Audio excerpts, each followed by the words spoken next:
오늘은 주기도문 두 번째 말씀으로 하늘에 계신 아버지여 라는 제목으로 함께 말씀 나누기 원합니다. 우리가 기도할 때에 하나님을 왜 하늘에 계신 하나님, 하늘에 계신 우리 아버지여라고 부르게 되는지, 불러야 하는지 또 함께 말씀을 생각하기 원합니다. 한국말로 표준으로 사용하는 말이죠. 다종교에서도 바로 신을 하느님이라고 부르죠. 이것은 어원이 하늘님에서 나왔다고 합니다. 그러니까 어떤 종교든 신이 높은 곳에 있다, 하늘에 있는 분이라고 생각해서 하늘을 쳐다보고 그들의 손을 빌곤 합니다. 그런데 이 그리스도인들도 그런 생각을 가지고 있는 분들이 많다는 것이죠. 많은 그리스도인들도 하나님은 하늘이라는 공간, 또 물리적으로 높은 곳에 계신 분이기 때문에 높은 곳에 올라가서 기도하면 하늘에서 내려오는 속도가 더 빠르죠. 그래서 빨리 응답받는다, 이런 생각들이 많았습니다. 고대사회에 그래서 높은 산에 수도원, 기도원도 있고 또 여러 가지 종교단체들, 재단도 그런 데 많기도 했습니다. 그러나 오늘 우리 예수님이 말씀하신 하나님을 부를 때 하늘에 계신 우리 아버지는 그런 의미가 아닙니다.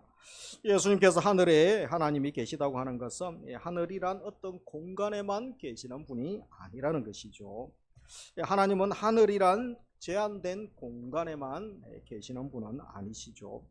그래서 이 하늘에 계신 아버지 하나님이라고 부를 때에 이것은 하나님께서 창조하신, 만드신 피조물과 피조물의 모든 질서를 초월하여 계시는 분, 그리고 그것을 초월하실 뿐 아니라 영광스럽고 위엄 있고 가장 존귀하신 분을 말씀하시는 의미에서 예수님이 그렇게 부르고 계시는 것입니다. 우리가 지난주에 하나님을 아버지라고 불렀죠. 아버지에게서는 친밀감이죠. 가까이 다가오시는 친밀함, 아빠라고 부르라. 그렇게 친밀하게 다가오신다면 오늘은 하늘에 계신 하나님 아버지라고 부르는 것은 무엇을 말합니까? 바로 이 세상을 통치하시고 만물을 통치하시고 또 세상 질서를 초월하여, 법칙을 초월하여 계시는 그런 위엄 있는 분, 존귀하시고 전능하신 절대 권위를 가지신 분을 표현하고 있는 것입니다. 그래서 우리가 하늘에 계신 우리 아버지 하면 두 가지를 생각해야 됩니다. 아빠라고, 아버지라고 부르는 다정다감한 친밀감이죠.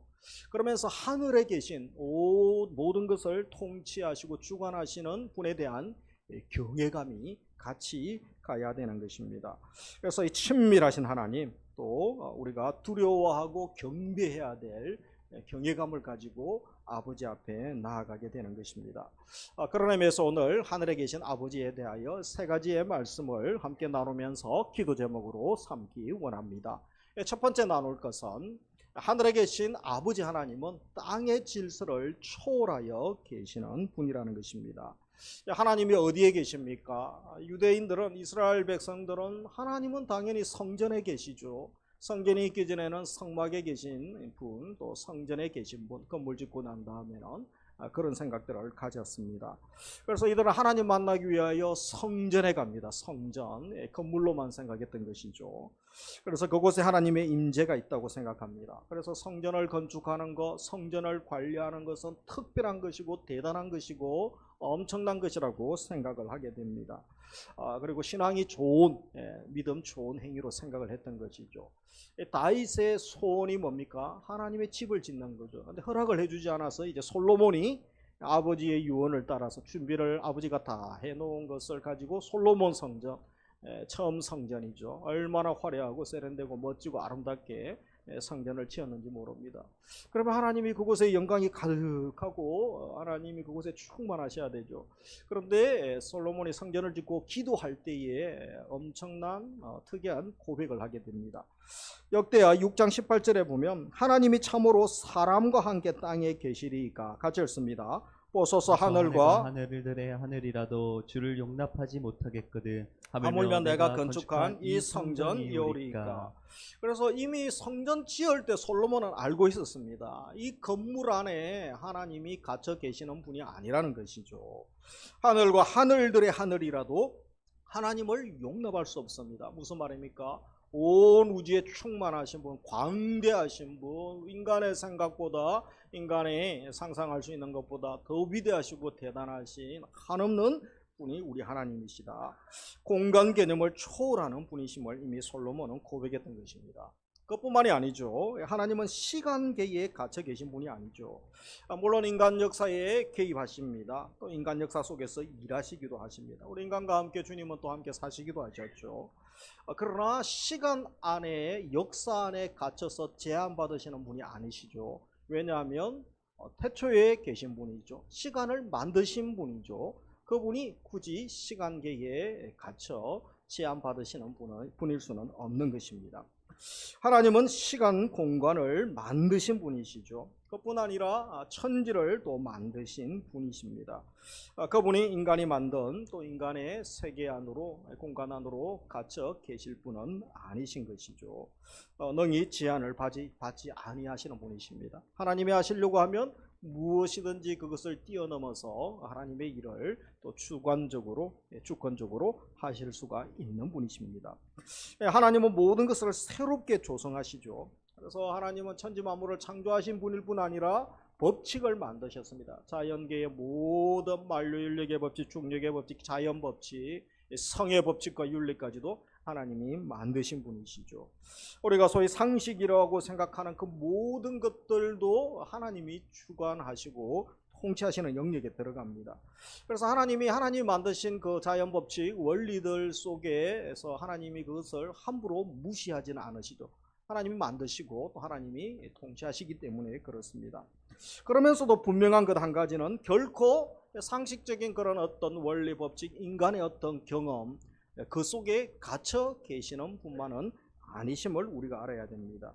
우리 하나님은 초월하시는 분이시죠. 그래서 소위 상식, 과학을 초월하십니다. 인간의 경험, 인간이 만들어 놓은 그 역사들을 초월하여 얼마든지 일하시고, 바꾸시려면 창조주의 능력으로 얼마든지 바꿀 수 있는 줄 믿으시기 원합니다. 그래서 우리가 하나님을 하늘에 계신 우리 하나님 아버지라고 부를 때에 이 세 가지를 꼭 기억하기 원합니다. 상식 이하가 되어서는 안 된다는 거죠. 그래서 기도하는 하나님의 자녀들이 가끔 신앙이라는 이름으로 너무 몰상식, 몰지각한 또 천박한 그런 모습들을 드러내는 경우들이 얼마나 있습니까? 자연법칙뿐 아니라 이 자연법, 도덕법을 무시하는 경우도 있습니다. 그것도 하나님이 만드신 그런 법칙이고 원리인 것이죠. 그런다고 너무 맹신하는 분도 있고 또 너무 과신하는 분도 있고 이 불신하는 것, 이 모든 것이 문제가 되는 것이죠. 그러면서 이 상식선에 머물러서도 안 된다는 것이죠. 상식선에 머무르는 것, 우리가 합리적인 생각, 이성적인 사고, 과학적인 또 검증 절차를 통하여 증명되어지는 것 당연히 필요하죠. 그러나 신앙인이 그 정도 수준의 신앙생활을 하는 것은 주님이 기뻐하시는 자녀의 모습이 아니라고 할 수 있는 것입니다. 그래서 세 번째로 상식을 초월하는 삶을 우리가 살아야 되는 것입니다. 참 신앙인이라고 하면 인간의 경험과 체험, 생각으로 하나님을 제한하지 말고 하나님이 원하시면 얼마든지 하나님의 일을 하실 수 있고 지금도 하나님이 우리의 생각 경험을 뛰어넘어 하나님의 역사를 이루심에 대한 마음과 생각을 넓혀야 되는 것입니다. 내 지성과 경험에 갇힌 하나님은 더 이상 하늘에 계신 참 하나님이 아니라고 할 수 있는 것이죠. 혹시 우리는 어떻습니까? 기도할 때 하늘에 계신 하나님 아버지라고 부르면서도 내 경험과 지식과 또 나의 배운 학문적으로 이해되지 않는다고 하나님을 무시한 적은 없습니까? 또 상식 틀에 하나님을 가두어 둔 적은 없습니까? 우리의 신앙, 우리의 생각, 고백이 어떠하든지 간에 여전히 하나님은 창조주시요 모든 만물을 통치하시는 주권적인 또 하나님의 역사심을 이루시는 창조주요 우리의 전능한 하나님 되심을 믿으시기를 주의 이름으로 축복합니다. 그러면서 두 번째, 하늘에 계신 우리 하나님은 언제 어디서든 우리를 보고 계시는 분이십니다. 하나님은 시공에 제한받지 않는 초월한 분이시기 때문에 언제 어디서든 보고 계시죠. 그래서 선지서와 많은 믿음의 선배들이 그런 고백들을 했습니다. 우리 예레미야서 23장 24절에 보시면 여호와의 말씀이니라 사람이 내게 보이지 아니하려고 누가 자신을 엄밀한 곳에 숨길 수 있겠느냐. 같이 읽습니다. 나 여호와가 말하노라 나는 천지에 충만하지 아니하냐. 그래서 나는 천지에 충만하지 아니하냐. 하나님이 아니 계신 곳이 없는 것이죠. 그래서 충만하신 천지에 충만한 하나님의 눈길을 피할 자가 누가 있겠습니까? 시편 133편에서는 시인이 이런 고백을 하죠. 곧 그가 거하시는 곳에서 세상의 모든 거민들을 굽어 살피시는도다. 온 천지에 하나님이 충만하십니다. 그리고 하나님의 눈길을 피할 자가 아무도 없으십니다. 하나님의 존재 밖에 나갈 자가 아무도 없다는 것이죠. 이것을 우리가 하나님의 무소부재하심이라고 하십니다. 안에 계신 곳이 없고 모든 것에 충만하시고 계신 하나님, 신학적으로는 이것을 하나님의 편재성이라고 합니다. 그래서 오늘은 이 하나님의 편재성을 알 때에 나타나는 두 가지 결과가 있습니다. 이것이 우리 삶에 나타나는 것이고 또 우리가 이것을 알고 기도하고 이 의식 가운데 살아야 되는 것이죠. 먼저 남몰래 죄를 지을 때 하나님이 무소부재하심을 알면 우리가 바로 두려워하게 되는 것입니다. 하나님을 두려워하게 되죠. 아무리 숨어서 무엇을 숨기려고 해도 무엇을 하려고 해도 숨길 수가 없습니다. 세상에서는 완전 범죄가 있죠. 검찰도 경찰도 또 찾아내지 못하는, 증거도 없고 분명히 이런 저질렀는데 그죠? 증인을 찾을 수 없고 또 범인을 찾을 수 없는 경우들이 있죠. 그러나 하나님은 다 보고 계십니다. 그렇기 때문에 우리가 함부로 죄를 지을 수가 없는 것입니다. 이 아담과 하와가 어떻습니까? 하나님의 명령을 어겼죠. 바로 금단의 열매를 먹었죠. 동산 중앙에 선악을 알게 하는 나무 실과를 먹었죠. 그래서 이들은 눈이 밝아져서 그들의 모습을 보면서 도망가죠. 나무 뒤에 숨으면 하나님이 못 찾겠지 하지만 말이 안 되는 숨바꼭질 아닙니까? 하나님이 찾아가셔서 또 하나님 부르니까 답을 하고 있습니다. 숨바꼭질을 해보지 못한 아담과 하와의 모습 아닙니까? 다 하나님이 알고 계시고 하나님이 보고 계셨던 것이죠. 그러면서 여리고성이 함락될 때에 전리품들은 다 하나님께 구별하여 또 드리라고 명령을 합니다. 그 전리품들을 취했다가 화를 입을 것에 대한 경고의 말씀을 하죠. 그런데 아간이 그 전리품이 탐이 납니다. 그래서 주위의 군인들, 또 백성들도 동료들도 지도자도 모르게 숨기게 되죠. 그러나 하나님을 속일 수는 없었던 것입니다. 결국은 아이성 전투에서 자기 때문에 대패하게 되고 많은 사람들이 죽게 됩니다. 제비 뽑아서 결국은 자기가 걸리게 되고 하나님의 책망을 처형당하게 되는 것이죠.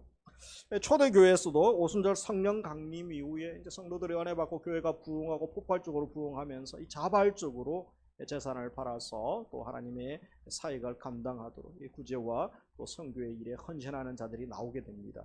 그 중에 아나니아와 삽비라 부부가 있었죠. 이들도 재산을 팔았습니다. 그런데 일부를 숨기게 되죠.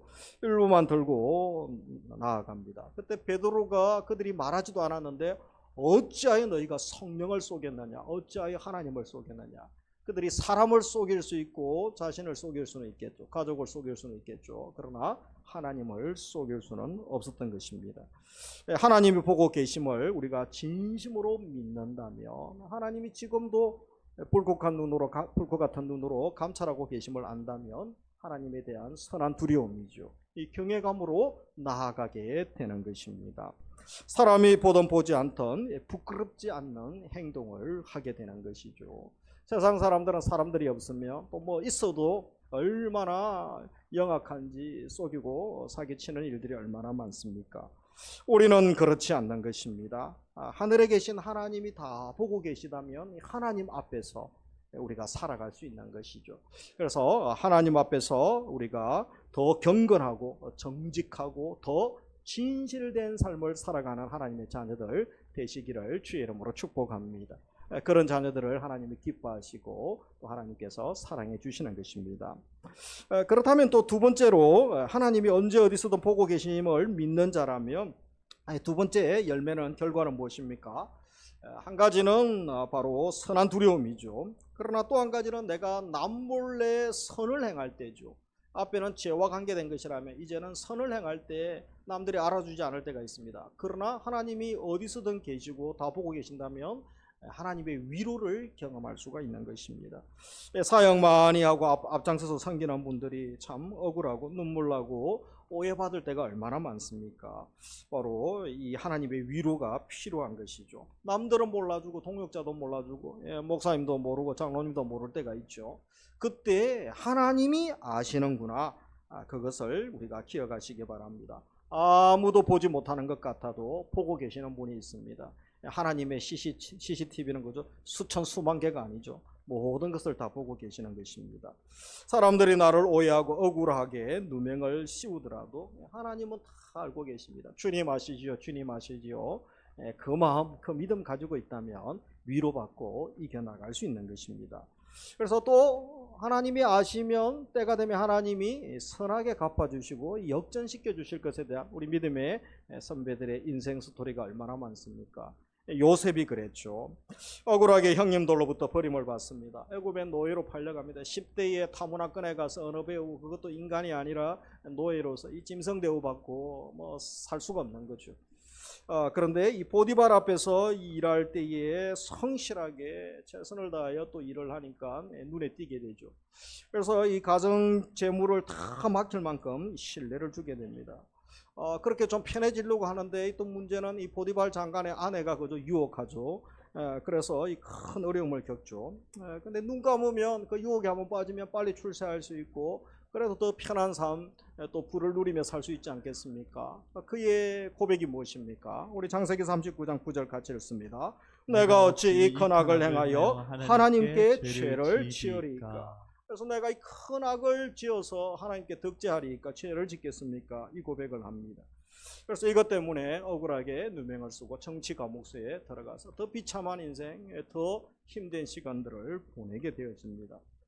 그의 신앙, 그의 또 신념은 무엇입니까? 하나님 앞에서 살아가는 거죠. 하나님 앞에서 죄를 짓지 않고 부정한 행동을 하지 않겠다는 것입니다. 요즘 세상 사람들은 젊은이들은 보면 그죠? 또 요즘 우리 AI 시대의 사람들은 왜 그렇게 미련하게 사냐고 그런 말을 할 수 있겠죠. 쉽게 돈 벌 수 있고 쉽게 출세할 수 있는 길, 연봉 많이 받을 수 있는 길, 그것이 하나님의 길이고 복받은 길이라고 생각하지 않습니까? 그러나 그렇지 않을 수가 있습니다. 내가 하나님 앞에 서 있다는 거죠. 하나님 앞에 범죄할 수 없다는 것입니다. 그래서 하나님이 다 보고 계시고 하나님 앞에서의 신앙, 이것을 코람데어라고 하죠. 하나님 앞에서 하나님의 면전, 하나님의 임재 앞에서, 그래서 어전의식이죠. 신 앞에, 왕 앞에 서 있다는 그 마음이 우리에게 늘 필요한 것입니다. 그래서 그런 가운데 고귀한 신앙을 지키려고 몸부림하면 하나님이 내버려 두시지 않습니다. 그 신앙은 테스트죠. 연단이고 시험입니다. 시험을 통과하고 나면 하나님이 다시 약속의 복을 부어주시는 것을 봅니다.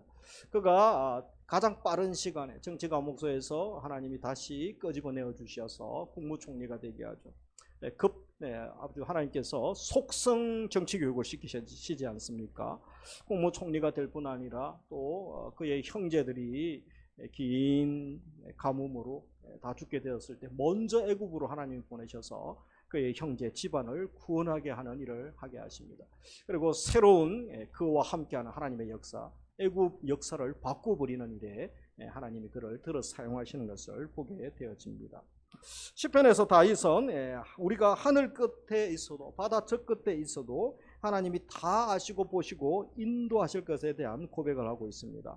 그래서 시편 139편 9절 이하에 보면 무엇이라고 합니까? 8절에 내가 하늘에 올라갈지라도 거기 계시며 서울에 내 자리를 펼지라도 거기 계시며, 그래서 하나님이 아니 계시는 곳이 없죠. 9절 같이 읽습니다. 내가 새벽 날개를 치며 바다 끝에 가서 거할지라도. 10절 거기서도 주의 손이 나를 인도하시며 주의 손이 나를 붙드시리이다.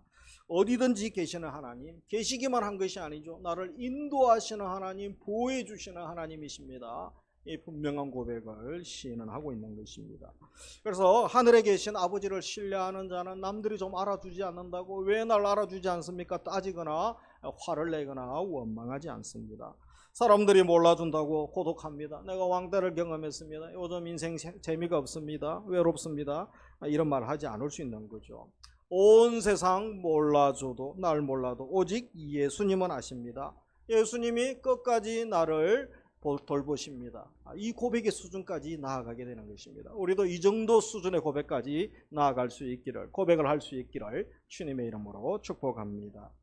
하나님 믿지 않는 사람들은 누가 알아두냐고, 누가 교회 다니고, 누가 헌금하고, 누가 선교하고, 누가 미련하게 연봉도 안 주고 임금도 안 주는데 봉사하고 헌신하냐고 그렇게 이야기하죠.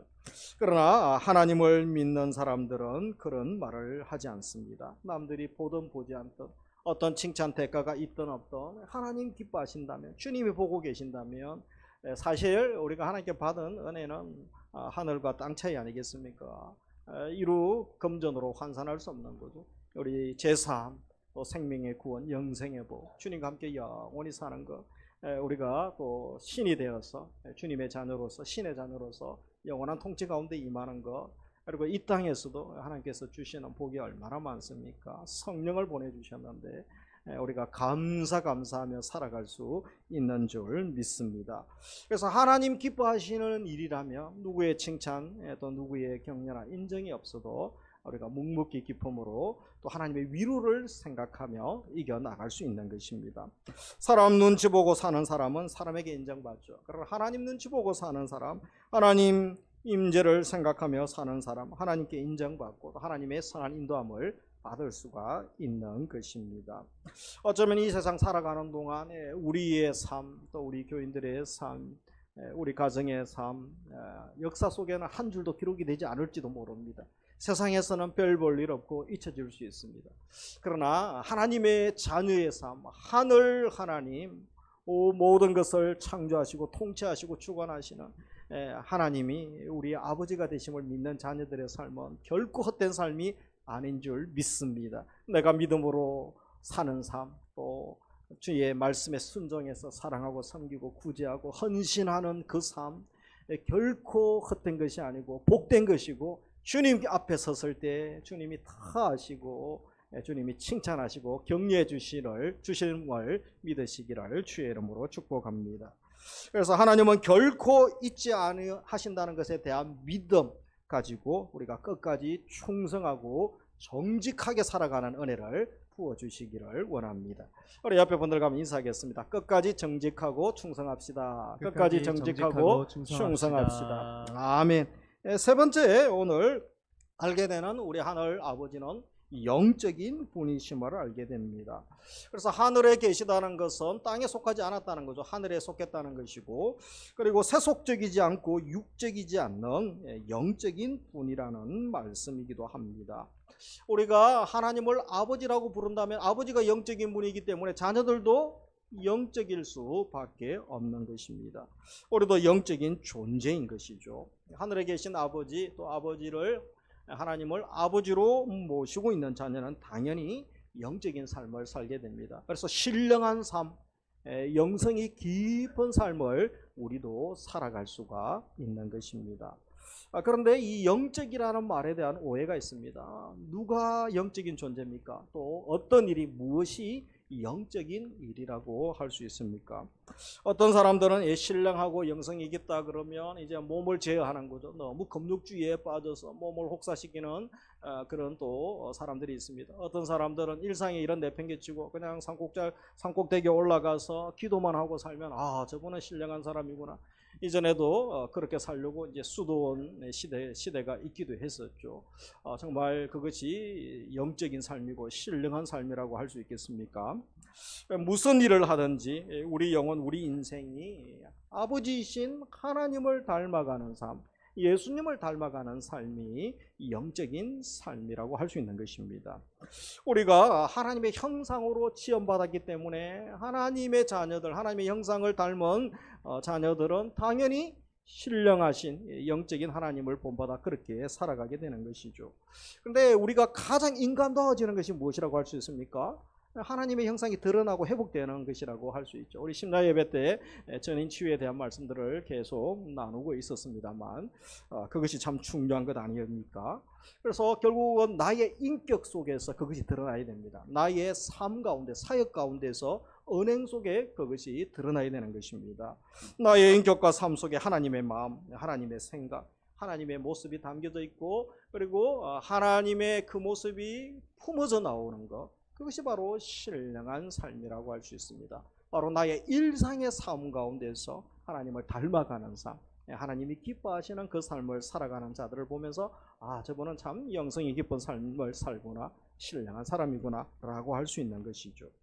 그러므로 신령한 사람, 영성이 깊은 사람이란 교회나 기도원에서 기도만 하고 있는 사람이라고 할 수 없는 것이죠. 중요한 것은 나의 일상의 삶의 현장에서 하나님을 닮아가고 있는가, 나의 말이 하나님을 닮아가고 나의 추구하는 것이, 나의 행동이 하나님을 닮아가고 있는가, 예수님의 성품이 드러나고 예수님의 사역을 닮아가려고 몸부림하고 있는가, 하나님을 기쁘시게 하는 삶을 살려고 몸부림하고 하나님 나라의 질서, 복음의 질서도 천국 가치와 천국의 질서를 추구하는 삶을 살고 있는가, 그것을 보면서 저분은 수준이 다른 삶을 살고 있구나, 하나님의 사람으로 신령한 삶을 살고 있구나 라고 말할 수가 있는 것입니다. 그러므로 하나님의 자녀라면 반드시 우리가 영적인 자녀죠. 영적인 존재로 살아야 되는 것입니다. 나의 관심, 또 나의 은행 속에 무엇이 묻어나와야 되겠습니까? 하나님의 사랑과 또 하나님의 은혜가 묻어나오기 원합니다. 주님의 겸손하심, 주님의 온유하심, 따스하심, 그것이 우리의 삶의 현장, 우리의 인격과 사역에서 묻어나오기를, 품어져 나오기를 주의 이름으로 축복합니다. 그런 분이 바로 신령한 분이고 영성이 깊은 분이고 영적인 자녀라고 할 수 있는 것입니다. 그런 의미에서 우리 옆에 계신 분들과 한번 인사했으면 좋겠습니다. 신령한 삶, 영성 깊은 삶 사세요. 신령한 삶, 영성 깊은 삶 사세요. 아멘. 말씀을 맺습니다. 하나님을 하늘에 계신 우리 아버지라고 부르는 우리는 하나님의 자녀죠. 세 가지를 실천하며 살기를 원합니다. 상식에 매여 하나님을 제한하지 않습니다. 그리고 항상 하나님 임재 가운데 사는 거죠. 임재의식, 하나님 임재를 의식하며 하나님을 의식하며 코람데오 신앙으로 살아가기를 원합니다. 마지막으로 땅의 가치를 추구하는 것이 아니죠. 지난주 오후 예배 우리 평신도 훈련 개강할 때도 영원한 것 세 가지, 영원한 분 세 가지, 그리고 영원한 것을 위하여 우리 인생을 어떻게 살아갈 것인가 또 세 가지를 말씀드렸습니다.